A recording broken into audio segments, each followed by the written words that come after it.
Welcome back to Business Help. In this video, we're going to be going over how to add or manage your tabs here. There's a couple new tabs such as Draw and Developer you can add in, but don't come normally on standard versions or don't come already turned on. So here's how you turn them on. So you go to your File tab at the top here. You go all the way down to the bottom here. It's going to be the options. There's many options that come up here, but you're going to click on the Customize ribbon. So over here on the right side of it says Main Tabs.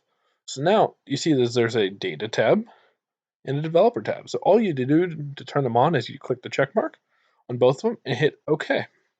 So now you get the Developer and the Data tab at the top and the Draw tab. So here's the Draw tab you can use. It's a draw. You draw whatever you want to do on your Excel sheet. And then you got the Developer tab. This is where you can use macros.